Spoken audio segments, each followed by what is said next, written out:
ಒಂದು ಸುಂದರವಾದ ಹಳ್ಳಿಯಲ್ಲಿ ಮಲ್ಲಿಕಾರ್ಜುನ ಎಂಬುವವರ ಸಂಸಾರವಿತ್ತು. ಅವರ ಮಗ ಮಾಧವನಿಗೆ ಸುಗುಣ ಎಂಬ ಹುಡುಗಿಯೊಂದಿಗೆ ವಿವಾಹವಾಯಿತು. ಸುಗುಣ ಹೆಸರಿಗೆ ತಕ್ಕಂತೆ ಸಕಲ ಸದ್ಗುಣಗಳ ಗಣಿ. ಬಾಲ್ಯದಿಂದಲೇ ಭಗವಂತನ ನಾಮಸ್ಮರಣೆ ಮತ್ತು ಹಿರಿಯರ ಸೇವೆಯೇ ಪರಮಧರ್ಮ ಎಂದು ನಂಬಿದವಳು. ಆದರೆ ಅವಳ ಅತ್ತೆ ಭಾಗ್ಯಮ್ಮ ಸ್ವಲ್ಪ ಕಠಿಣ ಸ್ವಭಾವದವರು. ಭಕ್ತಿ ಎಂದರೆ ಕೇವಲ ಕೆಲಸ ತಪ್ಪಿಸಿಕೊಳ್ಳುವ ನೆಪ ಎಂಬುದು ಅವರ ತಪ್ಪು ಕಲ್ಪನೆಯಾಗಿತ್ತು. ಮನೆಗೆ ಬಂದ ಹೊಸದರಲ್ಲಿ ಸುಗುಣ ಮುಂಜಾನೆ ಬೇಗ ಎದ್ದು ಸ್ನಾನ ಮುಗಿಸಿ ತುಳಸಿ ಪೂಜೆ ಮಾಡಿ ದೀಪ ಹಚ್ಚುತ್ತಿದ್ದಳು. ಇದನ್ನು ನೋಡಿದ ಭಾಗ್ಯಮ್ಮನಿಗೆ ಸಿಟ್ಟು ಬರುತ್ತಿತ್ತು. ನೋಡು ಸುಗುಣ, ಈ ಹೂವು ಹಣ್ಣಿನ ಪೂಜೆಯಿಂದ ಹೊಟ್ಟೆ ತುಂಬಲ್ಲ, ಮೊದಲು ಅಡಿಗೆ ಮನೆ ಕೆಲಸ ಮುಗಿಸು ಎಂದು ಗದರಿಸುತ್ತಿದ್ದರು. ಸುಗುಣ ಎದುರು ಮಾತನಾಡದೆ ಮಂದಹಾಸದಿಂದಲೇ ಅತ್ತೆಯ ಮಾತನ್ನು ಪಾಲಿಸುತ್ತಿದ್ದಳು. ಅವಳಿಗೆ ಗೊತ್ತು, ಅತ್ತೆಯೇ ತಾಯಿ, ಮನೆಯೇ ದೇಗುಲ ಎಂದು. ಶ್ರಾವಣ ಮಾಸದ ವರಮಹಾಲಕ್ಷ್ಮಿ ಹಬ್ಬ ಬಂದಿತು. ಸುಗುಣಳಿಗೆ ಅದ್ದೂರಿಯಾಗಿ ಪೂಜೆ ಮಾಡಬೇಕೆಂಬ ಆಸೆ.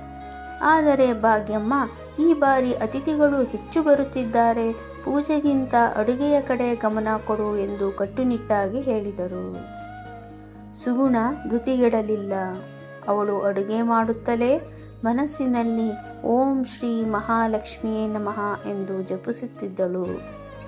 ಅತ್ತೆ ಕೊಟ್ಟ ಕಠಿಣ ಕೆಲಸಗಳನ್ನೆಲ್ಲ ಮುಗಿಸಿ ಉಳಿದ ಅಲ್ಪ ಸಮಯದಲ್ಲಿಯೇ ಭಕ್ತಿಯಿಂದ ಒಂದು ಸಣ್ಣ ಕಳಸವನ್ನಿಟ್ಟು ಪೂಜಿಸಿದಳು.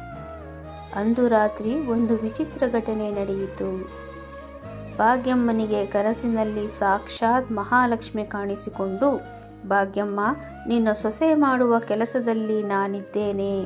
ಅವಳು ಅನ್ನ ಬೇಯಿಸುವಾಗಲೂ ನನ್ನ ನಾಮವನ್ನೇ ಸ್ಮರಿಸುತ್ತಾಳೆ. ಅವಳ ಭಕ್ತಿಯಿಂದಲೇ ನಿನ್ನ ಮನೆ ಇಷ್ಟು ಸಮೃದ್ಧಿಯಾಗಿದೆ. ಭಕ್ತಿ ಎಂದರೆ ಕೇವಲ ಪೂಜೆಯಲ್ಲ, ಮಾಡುವ ಕೆಲಸವನ್ನು ಪ್ರೀತಿಯಿಂದ ಮಾಡುವುದು ಎಂದು ಹೇಳಿ ಮಾಯವಾದಳು. ಮರುದಿನ ಬೆಳಗ್ಗೆ ಎದ್ದ ಭಾಗ್ಯಮ್ಮನಿಗೆ ತನ್ನ ತಪ್ಪಿನ ಅರಿವಾಯಿತು.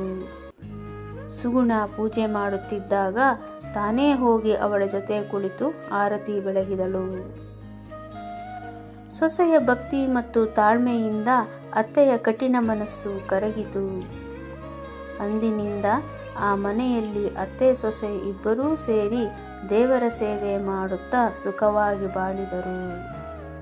ಭಕ್ತಿ ಇರುವಲ್ಲಿ ತಾಳ್ಮೆ ಅತಿ ಮುಖ್ಯ. ಕರ್ಮವೇ ಪೂಜೆ.